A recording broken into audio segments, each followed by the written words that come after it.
company is for my upstairs area room. I want to do an invisible frame levitating screen. So the idea that the Lord blessed me with was actually attaching loop screws here. Sorry about that. Here, here, and here. And then supporting the screen with invisible fishing line, which actually worked out quite well. Now this is just a test to see if it actually will hang. And it actually did quite well. I don't need anything in the center or here and here. It just basically anchored from here to here. But I know the screen's uneven. This is just a test to see exactly how it would look. Would it give me that invisible look like the screen is hanging and it's floating by itself? And it actually does. I don't like the surface though. This is a new surface I got from another company. Don't like it because the back of it's kind of like this polyester plastic. It doesn't stretch so well. Don't like it. Gonna order me another one. I'm actually gonna order the one I should have ordered. Even though it was $30 more, it would have actually did a much better job removing this out of the screen because I want very little cables. So I got to go back and order the screen again. But other than that, I wanted to just see exactly how it would look once I did get it attached into the wall. Now the cable we're using is an invisible heavy-duty fishing line. As you can see, it gives off that invisible effect like there's nothing holding the screen here and here. My cat is downstairs arguing with God knows what. We're going to have to move the screen over. The difficult part was just trying to, hold on for a minute. Taco, can you get it together down there? So the difficult part was basically trying to get the screen perfectly straight across. So I had to put a loop screw in there, take a piece of heavy string and bring it across and stand this way so I can see where the line was completely straight all the way across. That was the hard part. Once I got that in line, it was easy to pretty much just connect the invisible frame, or invisible frame, how we're doing it. So, as you can see, it does give off the invisible effect. If I had the screen more in the center, it would give off a better effect, but just want to see if I can see the fishing line from here, and I can't even see it. So what we're going to do is reorder the surface again. I have my hooks in just perfectly where I need to be, and I just have to realign the screen because it's sitting right dead in the center where we can get that floating effect.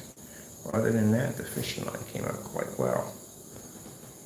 Now with the other surface, we won't have any of this because like I said, it's designed to be a spandex material. This one wasn't, which I thought it was. So I'm just going to, I have no idea what I'm going to do with it. I'm just going to probably give it away because we don't need it. Can't see if you're even from here, which is actually fantastic. Now the parts you see, the screws right there, they're going to be coated white to blend into the wall, so you won't see those at all. And that's basically about it. I thought I was going to have to put one here and here, but I'm not going to have to do that at all, period. And then we'll have the glowing neon lights around here. And since this one's definitely not acoustic, so we're going to have to get the acoustic one. We'll install the speakers in the back behind there. And then once we're done, once the floor is all white, the neon light's going to reflect off the floor. It's going to reflect off the walls. It's going to look quite nice in here. But I just wanted to see if this would actually work, and it actually did work. I was sitting downstairs, and I was thinking about, okay, lumber's going to cost me $150, including the shipping. This cost me nothing. The fishing line's cheap. The hooks are like somewhere like $2 for like 20 of them or something like that. And the surface that we get is like $28. Once we coat it with our technology, boom, we got that high contrast, crazy screen at the end of the day. And I'm using ultra short though in here. So ultra short that's going to be placed right there where it can hit the screen perfectly because I don't want a projector behind me. Other than that, it worked perfectly. Did exactly what the Lord told me it was going to do. So all we got to do now is just get it centered, So let me get online, order me another surface so we can coat that, get that ready, hang this up, and then we can get all this done by Friday. All this should be finished by Friday. I gotta get the, for hiding the cables. We need all that in here to hide all the cables in here. I want none of the cables to be seen. So this is gonna be pretty cool. You have to really get right up on top of it in order to see the line. There it is right there. Other than that, you can't even see it. That's what I love about the ideas that God gives me. at the end of the day, we get the chance to build and design some pretty crazy stuff. But like I said, we're going to get this in the center. That's all we have to do. As long as we got it perfectly from here to here, we're good. We'll get that in the center because I want to see that line, the screen actually floating.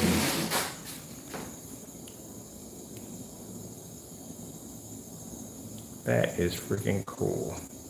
All right, well, that's basically about it. I was trying to explain what it was, but I just couldn't get people to understand what's going on inside my head. I actually had to design it first, and then they can get an understanding of what I'm doing here. This is going to be cool when we get done with this room. Everything in here, bone white, sky blue lights in here, and a levitating floating screen with no frame whatsoever. There's my fishing line that too. This is pretty much all we used. To line the screen, we used a rope to line the screen, and our fishing line right here. It came out way better than I thought. Nothing heavy to anchor to the screen. So the next one I'm going to build for myself. I'm going to build me a one with it's going to have a built-in frame bigger than the actual screen. Then we're going to tether it in. I'm going to actually coat that the same color as my wall. So if my wall's red, frame's going to be red to blend in with the wall, so the screen gives that floating effect. All right, well, that's basically about it. When I'm back on, probably when we come back in here, we'll be done. Everything will be finished. We'll have our floating, levitating screen. And yeah, I can't wait to do a little gaming off the screen. Oh, by the way, this is 120 inch 16:9. So I have to get ready to go order me another screen. With that being said, hope you enjoyed the demonstration. Gotta go, and God bless.